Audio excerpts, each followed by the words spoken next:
Alright, so our record this year so far is 22-10. We ended up going 1-3.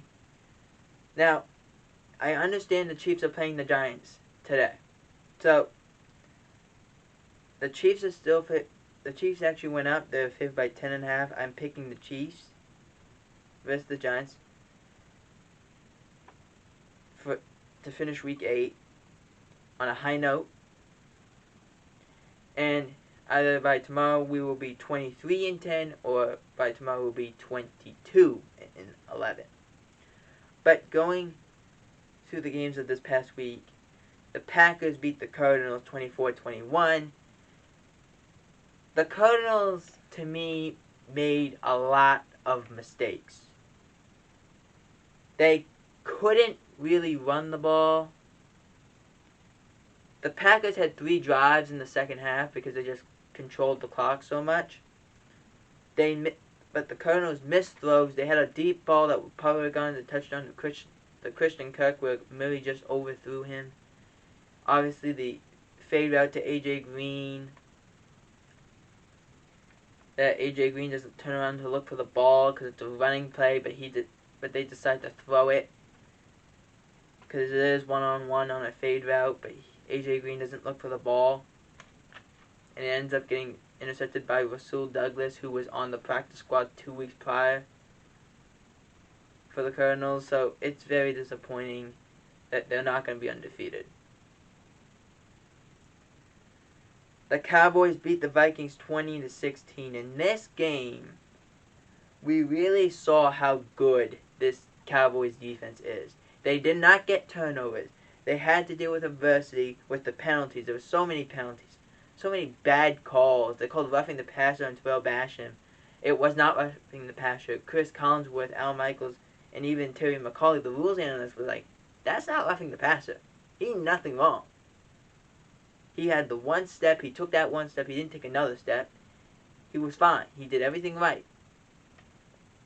I mean, the shove from Randy Gregory when he pulled the guy off the offense from trying to push from the Vikings, who was trying to push Dalvin Cook to go further, I guess. But was there malicious intent? Not really. The play where they said that it was a malicious hit by Randy Gregory on the sideline because the Vikings player had stopped moving and the play was technically dead. How are you supposed to hear a whistle when 60,000, 70,000 fans are screaming? It's not possible. And to me, he was still in bounds. It's not dead technically until he goes out. That's only me though. The one play that they could have called was on Leighton Vander Esch because the guy was already out of bounds and Leighton did hit him. But I think at that point it was because the Cowboys were frustrated. Cooper Rush makes a great throw to Amari Cooper that ended up hitting off Bashar Breeland's chest, bouncing to his arm, where it bounces off his arm. Amari Cooper ends up having to tipping it to himself and making a great play and getting a big gain. The Zeke Elliott 3rd and 11, where he ends up throwing the ball, where Cooper throws the ball to Zeke Elliott, who ends up going through Eric Kendricks, Anthony Barr, Xavier Woods, and Dantzler. It picks up the first down. If that does not happen, the Cowboys don't win that game.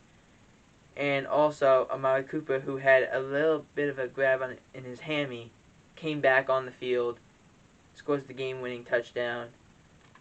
That was a big game for the Cowboys to win. With no Dak Prescott and having to do it with a backup, backups yesterday played very well.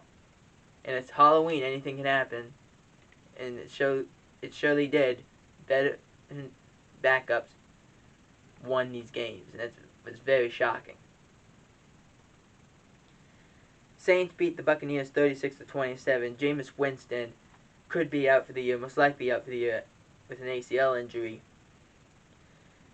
Trevor Siemian came in, played well, and the Saints have the Buccaneers number. They've won 3 of the last 4 meetings. The one game the Buccaneers won was in the playoffs. That's the game that mostly matters.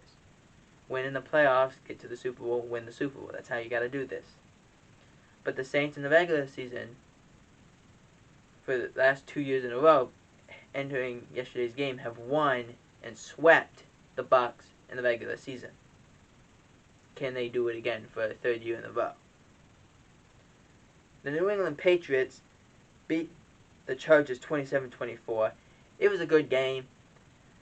Everyone played well. Just Herbert made some mistakes against a good Bill Belichick defense. The New England Patriots are now 4-4, heading into Week 9.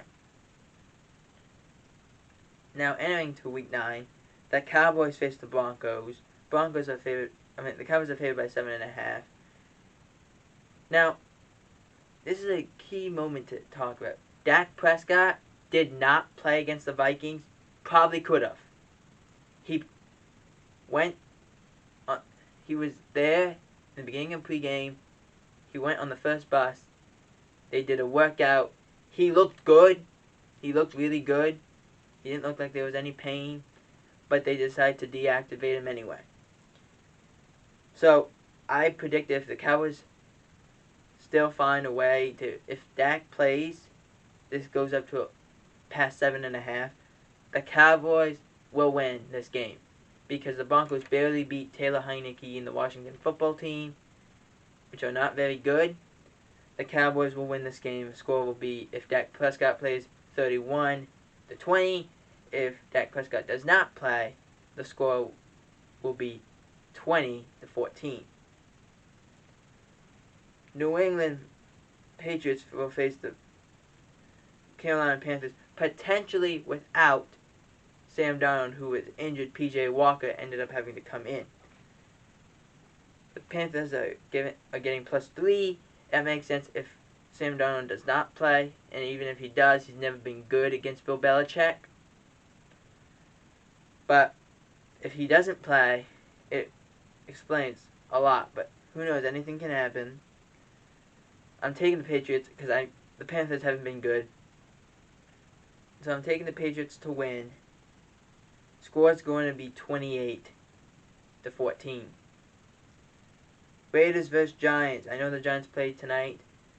Right now the Giants are getting +3. Could be less if the Chiefs beat them so badly.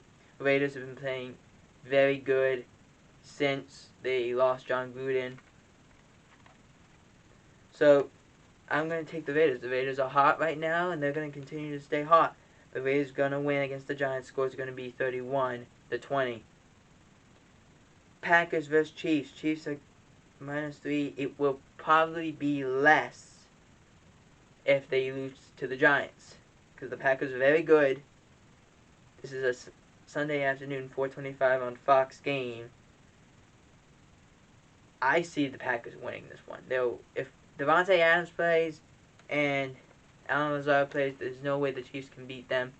The Chiefs' offense is terrible. The Chiefs' offense is good, or has struggled in terms of their giving turnovers to the other team, but their defense is really good. The Packers win this game 35-28. Titans vs. Rams. Toss-up game, at least for now, unless Derrick Henry is done for the year, in which the Rams win this game big. Score is going to be 35-14. And final game, Bears vs. Steelers. Steelers are favored by 6.5. I'm taking the Steelers. Steelers have been playing really well. They've won 3 in a row. Steelers are going to win. Scores 28-20.